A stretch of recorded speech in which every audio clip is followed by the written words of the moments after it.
Subscribe करें ideal progressive school के YouTube channel को और वीडियो अच्छी लगे तो लाइक और शेयर करें और बेल आइकन को दबाना ना भूलें ताकि इस चैनल पर अपलोड होने वाले सारे वीडियो सबसे पहले आपके पास पहुंच सके।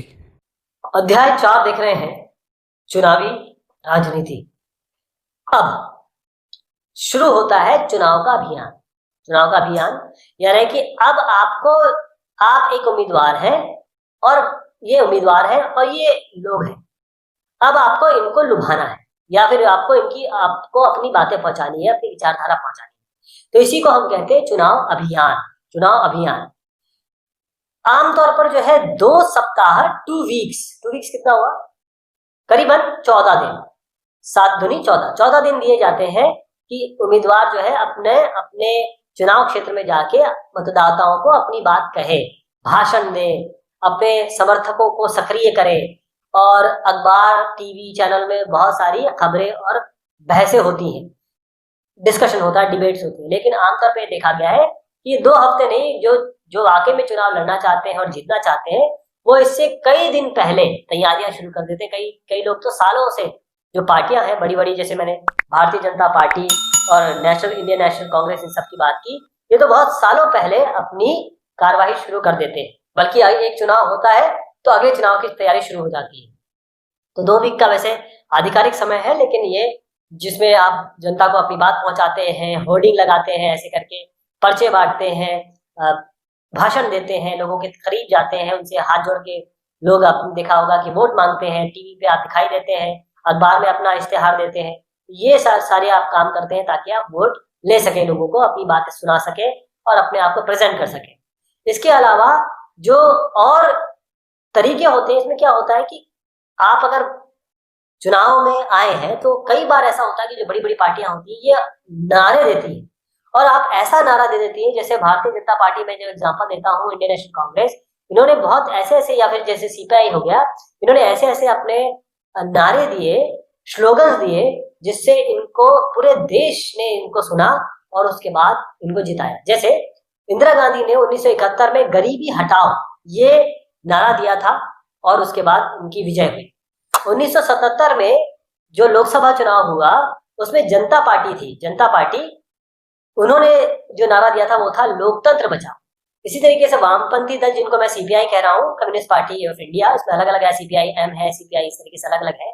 इन्होंने एक पश्चिम बंगाल में जो विधानसभा क्षेत्र के चुनाव हुए थे उसमें जमीन जोतने वालों को ये नारा दिया था। ऐसी 1983 में एक जो विधानसभा चुनाव हुए थे आंध्र प्रदेश में, यहाँ तेलुगु देशम पार्टी है जिसको हम टीडीपी कहते हैं, तेलुगु देशम पार्टी, इनमें नेता साहब थे एनटी रामाराव। इन्होंने तेलुगु स्वाभिमान ये बात कही थी। तो लोग आते हैं, सुनते हैं और अगर वो इससे जुड़ते हैं तो फिर वो क्या करते हैं, वो इन नारों से आकर्षित होकर चुनाव में आते हैं या वोट देते हैं। उम्मीदवार या पार्टी क्या काम कर सकती है, क्या नहीं कर सकती, ये भी तो एक सवाल है। हर आदमी कुछ भी कर सकता है, अगर वो गलत काम करने लगे जीतने के लिए तो वहां तक तो उसको रोकना पड़ेगा, है ना। तो इलेक्शन कमीशन ऑफ इंडिया या हमारे जो सरकारी रूल्स है उस हिसाब से उम्मीदवार, अगर जैसे आप उम्मीदवार हैं या कोई आपकी पार्टी है, वो क्या क्या नहीं कर सकते, ध्यान रखिएगा। एक तो आप मतदाता को प्रलोभन नहीं दे सकते। पता चला आप जाके सबको पैसे बांट रहे हैं, जाके सबको रिंग दे रहे हैं, घूस नहीं दे सकते, किसी को धमकी नहीं दे सकते। आप यहाँ पर आके तो धमका नहीं सकते कि देखो मुझे वोट नहीं दिया ना तो अच्छा नहीं होगा, ये आप नहीं कर सकते। दूसरी चीज ये है कि अपनी जाति या अपने धर्म के आधार पर वोट नहीं मांग सकते कि देखिए मैं हिंदू हूँ, हिंदुत्व खतरे में है, सबके सब हमें वोट दीजिए, ये आप कभी नहीं कर सकते। या कोई और धर्म हो या किसी के नाम पे जाति की, देखिए मैं इस जाति का हूँ, मैं खेतीहर या भूमिहार जाति का हूँ, आप मुझे वोट दीजिए, ये आप नहीं कर सकते। इसके अलावा आप जैसे मान लीजिए आप आज सीएम है, आप विधायक है, अगली बार भी आपको विधायक का चुनाव लड़ना है और आप सरकारी संपत्ति का उपयोग करने लगे, यह गलत है। आप सरकारी संपत्ति का, सरकारी संसाधनों का इस्तेमाल कभी नहीं कर सकते। दूसरी चीज यह है कि लोकसभा में एक निर्वाचन क्षेत्र में 25 लाख या विधानसभा क्षेत्र में 1 लाख, इससे ज्यादा रुपए आप खर्च कर ही नहीं सकते। अगर एक सांसद 25 रुपए से, जैसे जो होने वाला सांसद है 25 लाख से ज्यादा खर्च करता है तो ये भी अमान्य है। तो ये सब चीजें आप नहीं कर सकते। तो इलेक्शन कमीशन ऑफ इंडिया के हिसाब से आप ये देखिए कि एक आचार संहिता होती है, आचार संहिता मतलब ये है कि आचार संहिता लागू की जाती है। तो जब आचार संहिता, जैसे मान लीजिए 25 तारीख को वोट डालने हैं, तो 1 तारीख से ही आचार संहिता लागू हो जाएगी। एक एग्जांपल दे रहा हूँ, डेट आचार संहिता लागू हो जाएगी। तो ये आचार संहिता ये होती है कि इस समय जो पार्टी होती है या फिर जो अलग अलग, जैसे खास तौर पर जो सत्तारूढ़ पार्टियां होती हैं, जो सत्ता में है, वो क्या क्या नहीं कर सकती। वही पहली चीज तो ये है कि वो चुनाव प्रचार के लिए किसी भी धर्म स्थल का उपयोग नहीं कर सकती है, किसी गिरजाघर का, किसी मस्जिद का, मंदिर का इसका उपयोग नहीं कर सकती, पहली चीज। उसके अलावा कोई भी सरकारी वाहन, विमान या अधिकारियों का चुनाव में वो उपयोग नहीं कर सकते, कोई भी पार्टी या कोई भी उम्मीदवार, चाहे वो सत्ता में हो चाहे सत्ता में नहीं हो। इसके बाद अगर मान लीजिए चुनाव की घोषणा हो गई और 1 तारीख, जैसे चुनाव की घोषणा जिस दिन होती है उसी दिन से आचार संहिता लागू हो जाए। तो जैसे ही आचार संहिता लागू हो गई, मान लीजिए 25 को चुनाव है, तो 1 से 25 के बीच में कोई भी ये साहब जो उम्मीदवार है, ये किसी बड़ी योजना के बारे में नहीं कह सकते, शिलान्यास नहीं कर सकते, उसकी शुरुआत नहीं कर सकते, कोई भी फैसला ऐसा नहीं कर सकते, कोई भी वायदा नहीं कर सकते, क्योंकि ये अगर वायदा करने लगे इस समय तो फिर जनता जो है, मान लीजिए इन्होंने कहा कि हर गरीब को हम 10,000 रुपए देंगे फ्री में, तो जनता तो इनके प्रलोभन में आ जाएगी, जनता इनको वोट दे देगी। तो ऐसा काम नहीं कर सकते। या मान लीजिए कोई ब्रिज हो गया, कोई रोड हो गया, इसका शिलान्यास नहीं कर सकते। फिर इसके बाद क्या होता है, यहाँ तक हो गया। उसके बाद होता है मतदान और मतगणना। अब मतदान, यहाँ पर देखिए जो महिलाएं मतदान कर रही है, इसके बाद जब ये मत हो गया, इन्होंने मतदान कर दिया, उसके बाद ये अपने घर चले गए। तो यहाँ पर जो ये सरकारी लोग बैठे हुए हैं, ये इस जो ईवीएम मशीन है, ये जो ईवीएम मशीन आप देख रहे हैं, इसमें दर्ज हो जाता है कि किसने किसको कितने वोट मिले। इसके बाद एक पर्टिकुलर दिन में इन सब की गणना होती है, यानी कि इससे पता चल जाता है, और सब लोग, सारी क्षेत्र की ये जो ईवीएम्स है, इसको कहते हैं इलेक्ट्रॉनिक वोटिंग मशीन, इन सबको लिया जाता है, एक जगह बैठा जाता है, और वहां पर जाके पहले तो इनको, जब वोट हो जाता है ना, जैसे ये शाम का समय हो गया, तो इनको बिल्कुल सील बंद करके एक बड़े सेफ जगह पे रखा जाता है। उस सेफ जगह पे रखा जाता है, फिर एक दिन तय होता है, मान लीजिए 25 को चुनाव हो गए और अगले 25 को मतगणना होनी है, अगले महीने की। तो 25 तारीख को सब साथ में बैठते हैं और इसकी गणना करते हैं, और उसके बाद एक ही दिन में, आमतौर पर आजकल क्योंकि ईवीएम का उपयोग हो रहा है, रिजल्ट निकल जाता है कि कौन जीता और कौन हारा।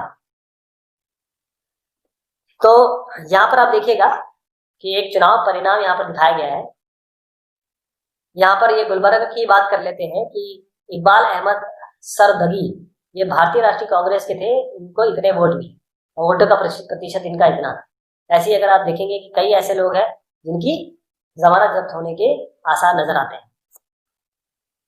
इसे हम मतगणना कहते हैं। बेसिकली जो मत आपने दिया है उसको एक पर्टिकुलर तारीख पर उनको, उनकी गणना की जाती है, उनका कंप्यूट किया जाता है, और उसके बाद जाके ये सारी, और ये बकायदा टीवी चैनलों पे एक दिन का बड़ा त्योहार होता है, रेडियो पे, न्यूज़पेपर पे, और वो त्योहार आता है, एक तरीके त्योहार की तरह मनाया जाता है।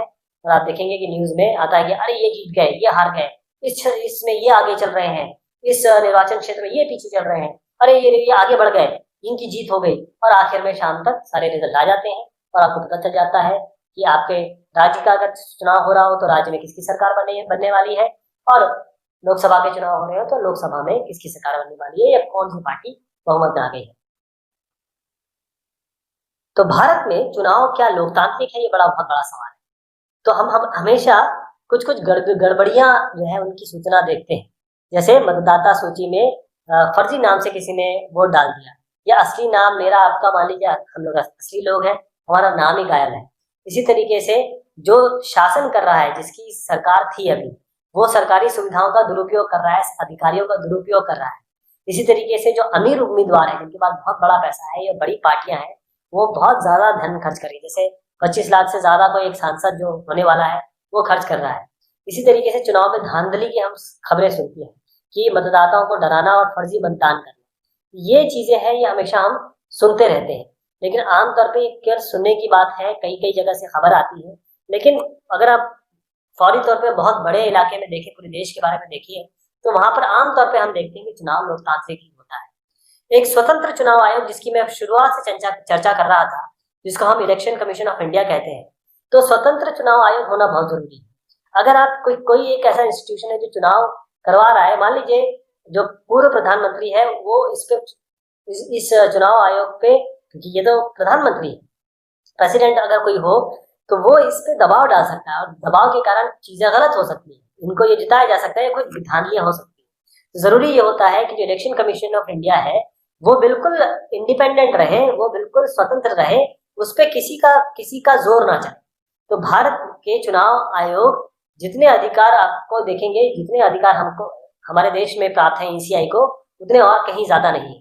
भारत में चुनाव एक स्वतंत्र और बहुत शक्तिशाली चुनाव आयोग जिसे हम election commission of India ECI इनके द्वारा आयोजित किए जाते हैं। और जैसे न्यायपालिका जुडिशरी होती है उसी तरीके से, क्योंकि जुडिशरी स्वतंत्र है, इंडिपेंडेंट है, इस पे किसी का जोर नहीं है, इसी तरीके से इलेक्शन कमीशन ऑफ इंडिया भी स्वतंत्र है। जो मुख्य चुनाव आयुक्त है जिसे हम चीफ इलेक्शन कमिश्नर या सीईसी कहते हैं, वो उसको कौन नियुक्त करता है? राष्ट्रपति नियुक्त करते हैं। लेकिन एक बार ये सीईसी ये इलेक्ट हो गए उसके बाद इनको कोई भी ये किसी के प्रति जवाबदेह नहीं होते, ये राष्ट्रपति के प्रति या सरकार के प्रति कोई जवाबदेही इनकी नहीं। तो ये जो एक बार इलेक्ट हो गए इनको हटाना बहुत मुश्किल होता है जब एक बार इनको राष्ट्रपति नियुक्त कर देते हैं। चुनाव परिणाम की स्वीकृति जब सत्तारूढ़ दल नियमित रूप से भारत में राष्ट्रीय और राज्य दोनों स्तरों पर चुनाव हराते हैं। ऐसा ये है कि आपने देखा होगा कि मोस्टली जो आज आपके सरकार में है अगली बार वो हार जाता है। भारत में लगभग आधे सांसद या विधायक चुनाव हार जाते हैं। इसका मतलब 543 सीट्स है, इसमें से मान लीजिए 250 या 200 से ऊपर हमेशा जो सांसद है वो हार जाते हैं। और वो कारण क्या है? हो सकता है वो जनता के उन्होंने काम ना किए हुए या उनके जो अरमान है उन पे ये पूरे नहीं उतर रहे। तो ये कुछ चीजें हैं, अगर चुनाव अधिकारियों को लगता है कि कुछ मतदान क्षेत्रों में कुछ गड़बड़ियां हुई हैं तो वहां पर चुनाव दोबारा हो सकता है। ठीक ढंग से नहीं हुआ है तो चुनाव में एक इलाके में दोबारा चुनाव किया जा सकता है, कराया जा सकता है। इलेक्शन कमीशन ऑफ इंडिया करा सकती है और वहां फिर से मतदान लेने के आदेश दिए जा सकते हैं। तो कुछ ऐसी यहाँ पर चर्चाएं आप देखेंगे, ये सुर्खियां हैं अखबारों की कि चुनाव आयोग ने 14वीं लोकसभा के गठन की अधिसूचना जारी की। ये चुनाव आयोग कर रहा है। उच्च न्यायालय ने चुनाव आयोग से अपराधी नेताओं पर रोक लगाने के लिए कहा है कि भाई जो अपराधी नेता है इलेक्शन कमीशन ऑफ इंडिया उनको रोके। बिहार के चुनाव में जो मतदान है उसके लिए फोटो पहचान पत्र अनिवार्य हो गए। अगर फोटो पहचान पत्र नहीं है तो आप किसी और तरीके से चुनाव में जाके वोट नहीं दे पाएंगे। चुनाव आयोग ने चुनाव खर्च पर नकेल कसी। चुनाव आयोग को हरियाणा के नए पुलिस प्रमुख की नियुक्ति स्वीकार। ये दिखा रहा है कि इलेक्शन कमीशन ऑफ इंडिया जो हमारा निर्वाचन आयोग है वो किस तरीके से इंडिपेंडेंट है और उसके क्या पावर्स हैं। चुनाव आयोग ने 398 मतदान केंद्रों पर फिर से वोट डालने के आदेश दिए। जैसे मैं आपको बता रहा था कहीं गड़बड़ लगती है तो दोबारा चुनाव हो सकते हैं। इसके अलावा चुनाव आयोग का एक और गुजरात दौरा, चुनावी तैयारियों का जायजा लिया गया। राजनीतिक विज्ञापनों पर सेंसर का अधिकार हो, चुनाव आयोग ये कहता है। चुनाव आयोग ने गृह मंत्रालय के चुनाव सुधार संबंधी सुझाव को नकार दिया। इतना पावर है कि गृह मंत्रालय की बात को नकार सकता है चुनाव आयोग। एग्जिट पोल पर प्रतिबंध लगाने के खिलाफ कोई योजना नहीं।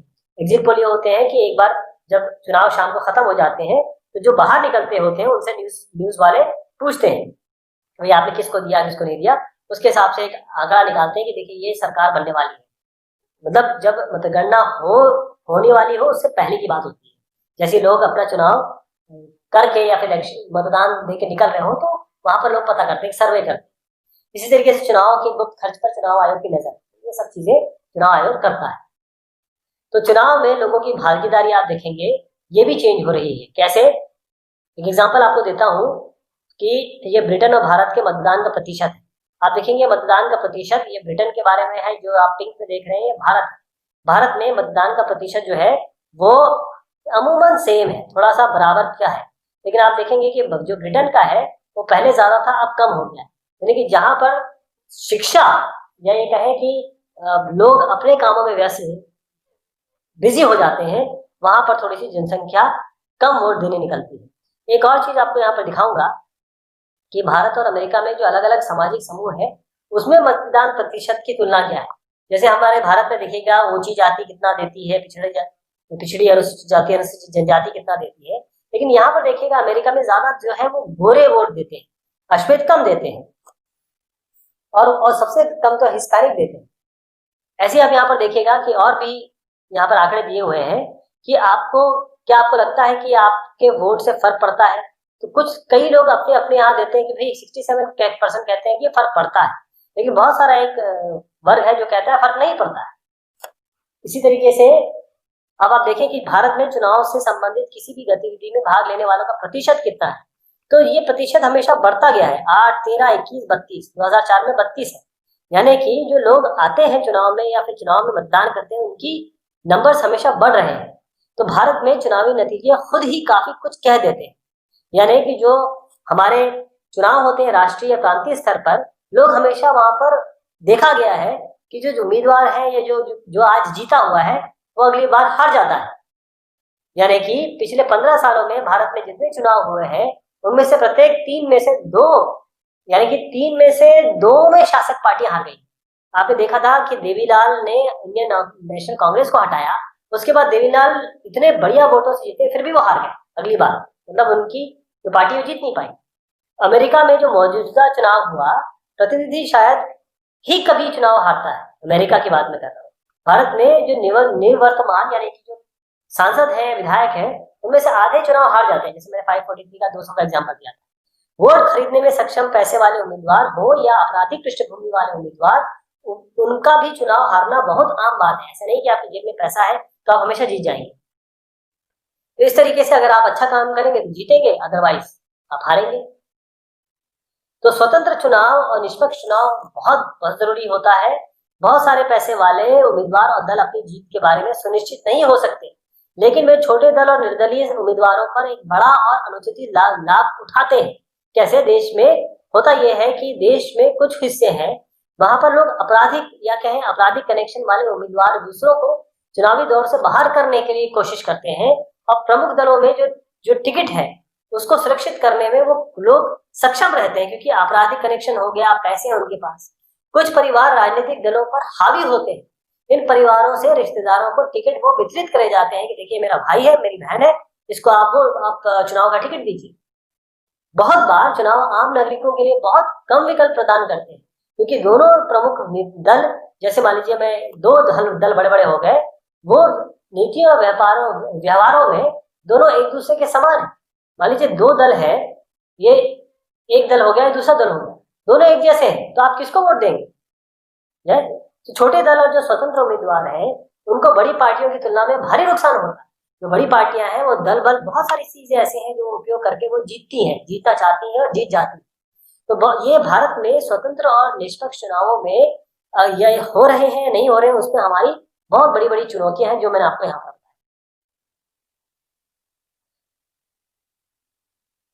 कुछ इसमें शब्द हम जरूर देखेंगे जाने से पहले कि चुनावी धांधली, चुनाव के समय जो भी गड़बड़ियां हो सकती है, चाहे उम्मीदवार करें या पार्टियां करें। जैसे बहुत सारे लोग जो होते हैं वो फर्जी वोट दे रहे हैं, कई मतदाता उनके नाम ही नहीं है, किसी को आप डरा धमका रहे हैं, पैसा दे रहे हैं, किस तरीके से लुभा रहे हैं, ये सब चुनावी धांधलियों में आता है। मतदान केंद्र पर कब्जा, ये तो खैर अभी बहुत पुरानी बात हो गई। पहले मतदान केंद्रों पर कब्जा होता था, यानी कि एक पे कब्जा कर दिया और एक पार्टी का या फिर एक आदमी के ये सारे मतदान दे दिए गए। जो असली मतदाता है उनको बाहर रोक दिया गया या रोक दिया गया। जो आदमी है, जो आपराधिक प्रवृत्ति का आदमी है, उसने कब्जा कर लिया और सारे वोट खुद को डलवा दिए या किसी आदमी के लिए डलवा दिए। ऐसे निर्वाचन क्षेत्र एक भौगोलिक क्षेत्र होता है, ज्योग्राफिक एरिया होता है, जहां से आप प्रतिनिधि चुनते हैं। आचार संहिता, जैसे मैंने बताया था, चुनाव के समय पार्टी और जो उम्मीदवार है उनके द्वारा माने जाने वाले कायदे कानून और दिशा निर्देश ऐसे होते हैं कि अगर इस आचार संहिता को आपने फॉलो नहीं किया तो हो सकता है कि इलेक्शन कमीशन ऑफ इंडिया आपको चुनाव से बाहर कर दे, हटा दे। तो ये बात हुई इस टॉपिक की। बहुत शुक्रिया, बहुत मेहरबानी आप सभी।